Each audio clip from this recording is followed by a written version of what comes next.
YouTube ವೀಕ್ಷಕರೆಲ್ಲರಿಗೂ ಜೈ ಶ್ರೀನಿವಾಸನ್ ಗುರೂಜಿಯರ ಪೂರ್ವಕವಾದ ನಮಸ್ಕಾರಗಳು. ವೀಕ್ಷಕರೇ, ತಮ್ಮೆಲ್ಲರಿಗೂ ಕಾಲನಿರ್ಣಯ ಕಾರ್ಯಕ್ರಮಕ್ಕೆ ಸ್ವಾಗತ ಸುಸ್ವಾಗತ. ಅಖಂಡ ಮಂಡಲಾಕಾರಂ ವ್ಯಾಪ್ತಂ ಯೇನ ಚರಾಚರಂ ತತ್ಪದಂ ದರ್ಶಿತಂ ಯೇನ ತಸ್ಮೈ ಶ್ರೀ ಗುರವೇ ನಮಃ. ಅಜ್ಞಾನತಿಮಿರಾಂಧಸ್ಯ ಜ್ಞಾನಾಂಜನ ಶಲಾಕಯ ಚಕ್ಷುರ್ನಿರ್ಮಿತಂ ಯೇನ ತಸ್ಮೈ ಶ್ರೀ ಗುರವೇ ನಮಃ. ಗುರು ಬ್ರಹ್ಮ ಗುರು ವಿಷ್ಣು ಗುರುರ್ದೇವೋ ಮಹೇಶ್ವರಃ ಗುರು ಸಾಕ್ಷಾತ್ ಪರಬ್ರಹ್ಮ ತಸ್ಮೈ ಶ್ರೀ ಗುರವೇ ನಮಃ. ಗುರವೇ ಸರ್ವಲೋಕಾನಾಂ ವಿಷಜೇ ಭವರೋಗಿಣಾಂ ನಿಧಯೇ ಸರ್ವವಿದ್ಯಾನಾಂ ದಕ್ಷಿಣಾಮೂರ್ತಯೇ ನಮಃ. ಓಂ ಹ್ರೀಂ ಶ್ರೀ ಗುರುಭ್ಯೋ ನಮಃ.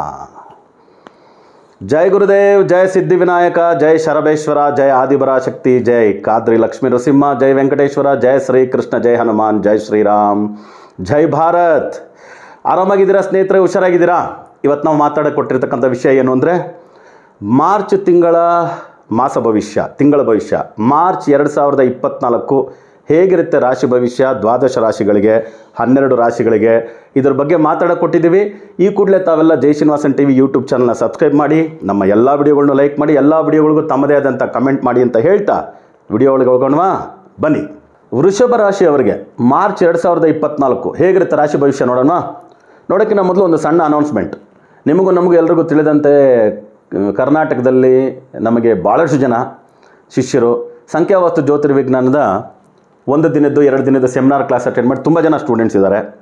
ಅದೇ ರೀತಿ ಭಾರತ ದೇಶಾದ್ಯಂತ ಬೇರೆ ಬೇರೆ ಕಡೆಯಿಂದ ಬಂದವರು ಇದ್ದಾರೆ, ಹೊರದೇಶದಲ್ಲೂ ಇನ್ನೂ ವಾಸ ಮಾಡ್ಕೊಂಡಿದ್ದಾರೆ. ಅವರೆಲ್ಲರೂ ಕೂಡ ಈಗ ಗುರುಗಳೇ ಒಂದು ಸರ್ಟಿಫೈಡ್ ಕೋರ್ಸ್ ಥರ ಮಾಡಿ ಅಂತ.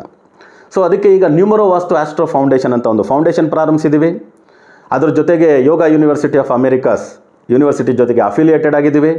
So certified numerology course, namology course, graduation diploma, ಆಮೇಲೆ ಪೋಸ್ಟ್ ಗ್ರ್ಯಾಜುಯೇಷನ್ ಡಿಪ್ಲೊಮಾ ಕೂಡ ಇದೆ, ಆಮೇಲೆ PhD ಕೂಡ ಇದೆ. ಸೊ ಯಾರ್ಯಾರು ಇದರಲ್ಲಿ ಕೋರ್ಸಸ್ ಮಾಡಬೇಕು ಅಂತೀರೋ ಅವರಿಗೆ ಇದೊಂದು ಸುವರ್ಣ ಅವಕಾಶ. ನಮ್ಮ ವಾಲ್ಯೂಮ್ ನಂಬರ್ 1 ಸಂಖ್ಯಾವಾಸ್ತು ಜ್ಯೋತಿರ್ವಿಜ್ಞಾನ, volume number 2, volume number 3, volume number 4, ಈ 4 ವಾಲ್ಯೂಮ್ಗಳ ಆಯ್ದ ಭಾಗವಾದ ಒಂದು 1000 ಪೇಜಿನ ಒಂದು ಉಚಿತವಾದಂಥ ಬುಕ್ ಮೆಟಲ್ ನಿಮಗೆ ಕೊಡಲಾಗುತ್ತೆ. ಯಾರ್ಯಾರು ಕೋರ್ಸ್ ಜಾಯಿನ್ ಆಗ್ತೀರಾ, ಸರ್ಟಿಫೈಡ್ ನ್ಯೂಮರಾಲಜಿಸ್ಟ್ ಆಗಿ ಸರ್ಟಿಫಿಕೇಷನ್ ತಗೊಂಡು ಗುರು ಶಿಷ್ಯರು ಪ್ರಾಕ್ಟೀಸ್ ಮಾಡ್ತಕ್ಕಂಥ ಒಂದು ಸುವರ್ಣ ಅವಕಾಶ.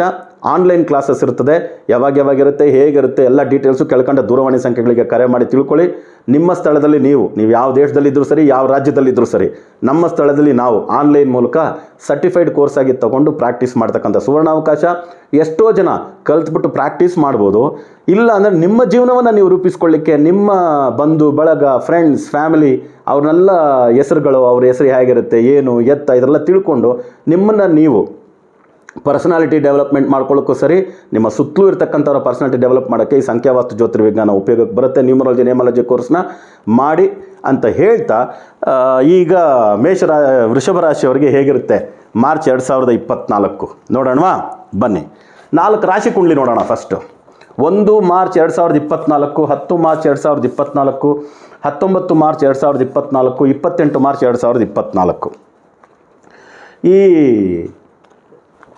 4 ರಾಶಿ ಕುಂಡಲಿ ನೋಡುವಾಗ, ಈ 4 ರಾಶಿ ಕುಂಡಲಿಯನ್ನು ನೋಡುವಾಗ ವೃಷಭ ರಾಶಿಯವರಿಗೆ 95% ಚೆನ್ನಾಗಿದೆ ಅಂದರೆ ತಪ್ಪಾಗಲ್ಲ, 95% ಚೆನ್ನಾಗಿದೆ ಅಂದರೆ ತಪ್ಪಾಗಲ್ಲ. ಯಾಕೆಂದರೆ ರಾಶಿಯಾಧಿಪತಿ ಶುಕ್ರ ತುಂಬ ಒಳ್ಳೆಯ ಸ್ಥಾನದಲ್ಲಿ, ಹೇಗೆ 9ನೇ ಮನೇಲಿದ್ದಾನೆ, ಇನ್ನು ಸ್ವಲ್ಪ ದಿನದಲ್ಲಿ 10ನೇ ಮನೆಗೆ ಬರ್ತಾನೆ.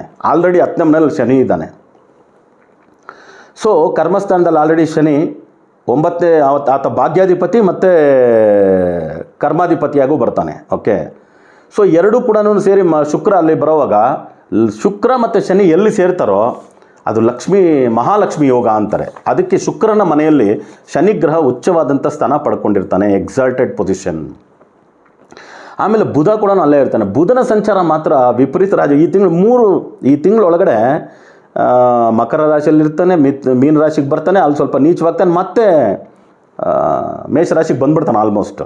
ಸೊ ಆಗ ಆ ನೀಚವಾದಂಥ ಸ್ಥಿತಿಯಲ್ಲಿ ಒಂದು ಸ್ವಲ್ಪ ದಿನ ಇರ್ತಾನಲ್ಲ, ಒಂದು 20-25 ದಿನ, ಅದು ಒಂದೇ ಒಂದು 5% ಕಮ್ಮಿ ಆಗಿರೋದು ವೃಷಭ ರಾಶಿಯವರಿಗೆ. ಇನ್ನು ಮಿಕ್ಕಿದ್ದೆಲ್ಲ ಜಾಕ್ಪಾಟೆ. ಸೊ 11ನೇ ಮನೇಲಿ ರಾಹು, 5ನೇ ಮನೇಲಿ ಕೇತು. 5ನೇ ಮನೆ ಕೇತು ಒಂದು 5% ಪ್ರಾಬ್ಲಮ್ಗೆ ನಾನು ಹೇಳ್ತೀನಿ. ಈ 95% ಚೆನ್ನಾಗಿರ್ತಕ್ಕಂಥ ವಿಷಯಗಳು ಏನು ಅಂದರೆ, ದುಡ್ಡುಗೋಸ್ಕರ ಅಂತ ಈ ಸಾರಿ ಎದುರು ನೋಡಿದೆ ನೀವು, 10 ರೂಪಾಯಿ ಎದುರು ನೋಡೋ ಜಾಗದಲ್ಲಿ 100 ರೂಪಾಯಿ ಸಿಗುತ್ತೆ, 10ರಷ್ಟು. ವ್ಯಾಪಾರದಲ್ಲಿರ್ತಕ್ಕಂಥವ್ರಿಗೆ, ಪ್ರೈವೇಟ್ ಸೆಕ್ಟರಲ್ಲಿ ಕೆಲಸ ಮಾಡ್ತಿರ್ತಕ್ಕಂಥವ್ರಿಗೆ ವಿಪರೀತ ರಾಜಯೋಗಗಳು ಉಂಟಾಗ್ತಕ್ಕಂಥ ಸಮಯ.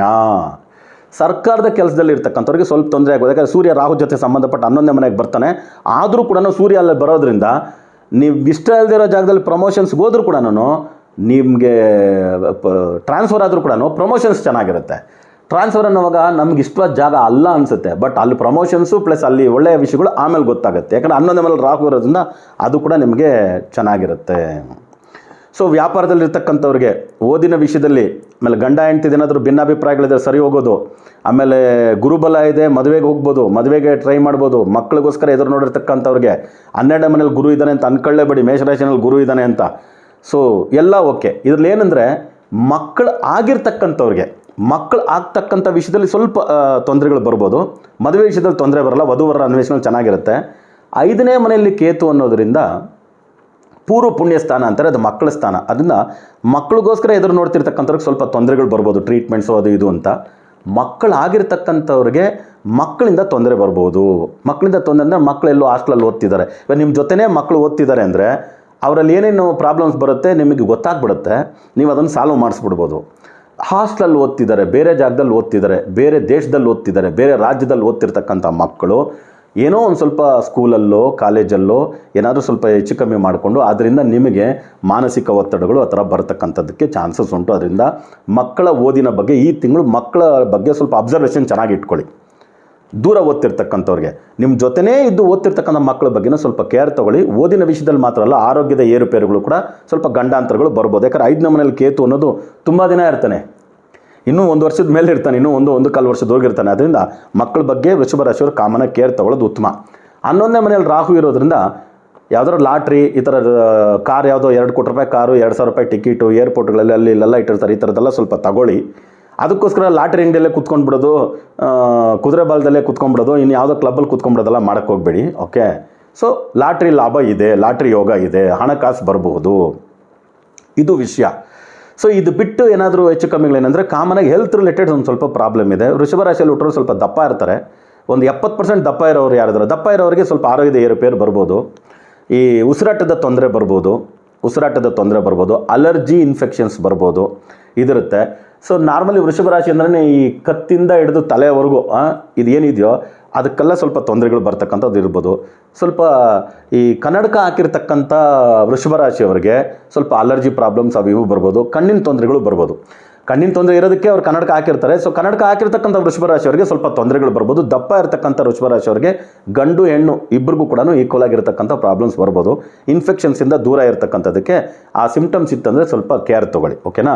ಮಿಕ್ಕಿದ ಓವರಾಲ್ 95% ಅಂತ ಹೇಳಿದ್ದೀನಿ. ದುಡ್ಡು ಕಾಸು ಇದರಲ್ಲ, ಇನ್ವೆಸ್ಟ್ಮೆಂಟು, ಬೈಯಿಂಗ್, ಸೆಲ್ಲಿಂಗ್, ಎಲ್ಲೆಲ್ಲಿ ಚಾನ್ಸ್ ಸಿಗುತ್ತೋ ಇನ್ವೆಸ್ಟ್ ಮಾಡಿ. ಎಲ್ಲಿ ದುಡ್ಡು ಬರಬೇಕು ಸುಮ್ಮನೆ ಯಾವಾಗಲೂ ಕೊಟ್ಟಿಟ್ಟಿರ್ತಾರೆ, ಬಿಟ್ಬಿಟ್ರಿಲ್ಲ, ಇವಾಗ ಹೋಗಿ ಕೇಳಿದ್ರೆ ಸಿಗುತ್ತೆ. ಸೊ ಇವೆಲ್ಲ ಕೂಡ ಪಾಸಿಟಿವ್ ಆಗಿರುತ್ತೆ. ಓಕೆನಾ. ಸೊ ಆಲ್ಮೋಸ್ಟ್ ಒಂದು 95% ಒಳ್ಳೆ ಪರ್ಸೆಂಟೇಜ್. ಇದನ್ನು ನೀವು ಈ ತಿಂಗಳು ಏನೇ ಆಗಲಿ, ಎಷ್ಟೋ ಸರಿ ನಾನು ಟ್ರೈ ಮಾಡಿದ್ದೀನಿ, ಇನ್ನು ಈ ಸರಿ ಟ್ರೈ ಮಾಡಿ ಏನಕ್ಕಪ್ಪ ಅಂತ ಸುಮ್ಮನೆ ಕೂತ್ಬಿಡ್ಬೇಡಿ. 10 ಸಾರಿ ಪ್ರಯತ್ನ ಪಟ್ಟು ಸಿಗದೇ ಇರೋ ಕೆಲಸವನ್ನು 11ನೇ ಬಾರಿ ಈ ಸರಿ ಪ್ರಯತ್ನ ಪಡಿ. ನೀವು ಅಂದ್ಕೊಂಡಿದ್ದಕ್ಕಿಂತ 10 ಪಟ್ಟು ಲಾಭ ಬರ್ತಕ್ಕಂಥ ಯೋಗಗಳು ಇದೆ. ಸೊ ಇದು ಬಿಟ್ಟು ಏನಾದರೂ ಪರಿಹಾರ ಮಾಡ್ಕೋಬೇಕಾ ಗುರುಗಳೇ? ಏನು ಅವಶ್ಯಕತೆ ಇಲ್ಲ ಯಾವುದು ದೇವಸ್ಥಾನದ ಪರಿಹಾರಗಳಂತ. ನಾವು ನಮ್ಮ ಸಿದ್ಧಿವಿನಾಯಕ ಶರಬೇಶ್ವರ ಪೀಠದಲ್ಲಿ ತಮ್ಮೆಲ್ಲರಿಗೂ ತಿಳಿದಿರೋ ಹಾಗೆ ಈ ಶುದ್ಧ ಕಾಪರಿಂದ ಮಾಡಿರ್ತಕ್ಕಂಥ, ತಾಮ್ರದಿಂದ ಮಾಡಿರ್ತಕ್ಕಂಥ ಯಂತ್ರಗಳನ್ನ ನಿಮ್ಮ ಸಮಸ್ಯೆಗಳಿಗೆ ಅನುಗುಣವಾಗಿ, ಇವಾಗ ಎಕ್ಸಾಂಪಲ್ಗೆ ಮಕ್ಕಳ ಓದು, ಹಯಗ್ರೀವ ಸರಸ್ವತಿ ಯಂತ್ರವನ್ನು ಇಟ್ಟು ಪೂಜೆ ಮಾಡಿ. ಸೊ ಅದೇ ರೀತಿ ಹಣಕಾಸು, ಮಹಾಲಕ್ಷ್ಮಿ ಕುಬೇರ ಯಂತ್ರವನ್ನು ಇಟ್ಟು ಪೂಜೆ ಮಾಡಿ. ತುಂಬ ಅಡ್ಡಿ ಆತಂಕಗಳು ಬರ್ತಿದೆ, ಗಣಪತಿ, ಲಕ್ಷ್ಮೀ ಗಣಪತಿ, ಸುದರ್ಶನ ಯಂತ್ರವನ್ನು ಇಟ್ಟು ಪೂಜೆ ಮಾಡಿ. ಸೊ ಮಕ್ಕಳಾಗ್ತಿಲ್ಲ, ಮದುವೆ ಆಗ್ತಿಲ್ಲ, ಕಂಕಣ ಬಲ ಕೂಡ ಬರ್ತಿಲ್ಲ, ಲಗ್ನ ಯೋಗ ಯಂತ್ರ, ನವಗ್ರಹ ಕಾಳಸರ್ಪ ಯಂತ್ರ, ಈ ಯಂತ್ರವನ್ನು ಮನೇಲಿಟ್ಟು ಪೂಜೆ ಮಾಡಿ.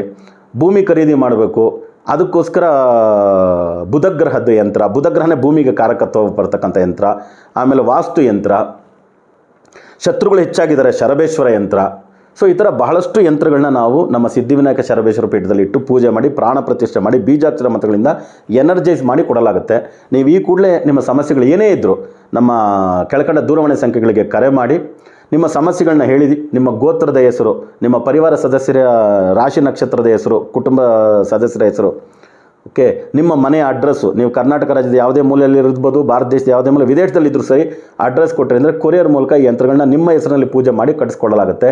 ಇದನ್ನು ನೀವು ಮನೇಲಿಟ್ಟು ಪೂಜೆ ಮಾಡೋದ್ರಿಂದ ನಿಮ್ಮ ಎಲ್ಲ ಸಮಸ್ಯೆಗಳಿಗೂ ಎಲ್ಲ ಸಮಸ್ಯೆಗಳಿಂದನೂ ನೀವು ವಿಮುಕ್ತರಾಗ್ತೀರಾ, ಒಳ್ಳೆಯದಾಗುತ್ತೆ ನಿಮಗೆ. ಸೊ ಎಲ್ಲ ಬಲ್ಲ ಸಿದ್ಧಿವಿನಾಯಕ ಶರಬೇಶ್ವರ ಸ್ವಾಮಿ ತಮ್ಮೆಲ್ಲರಿಗೂ ಆಯುರಾರೋಗ್ಯ ಅಷ್ಟೈಶ್ವರ್ಯಗಳನ್ನ ಕರುಣಿಸಲಿ, ಅನುಗ್ರಹಿಸಲಿ ಅಂತ ಪ್ರಾರ್ಥನೆ ಮಾಡ್ತಾ ಮತ್ತೆ ಹೊಸ ವಿಡಿಯೋಗಳೊಂದಿಗೆ ತಮ್ಮನ್ನು ಭೇಟಿ ಮಾಡ್ತೀನಿ. ಅಲ್ಲಿವರೆಗೂ ಹುಷಾರಾಗಿರಿ, ಆರಾಮಾಗಿರಿ ಅಂತ ಹೇಳ್ತಾ ತಮ್ಮಿಂದ ಬಿಡುಗಡೆ ತಗೊಳ್ತಿರುವುದು ತಮ್ಮೆಲ್ಲರ ಜಯ ಶ್ರೀನಿವಾಸನ್ ಗುರುಜಿ. ಲೋಕ ಸಮಸ್ತ ಸುಖಿನೋ ಭವಂತು, ಸರ್ವೇ ಜನ ಸುಖಿನೋ ಭವಂತು, ವಸುದೈವ ಕುಟುಂಬಕಂ.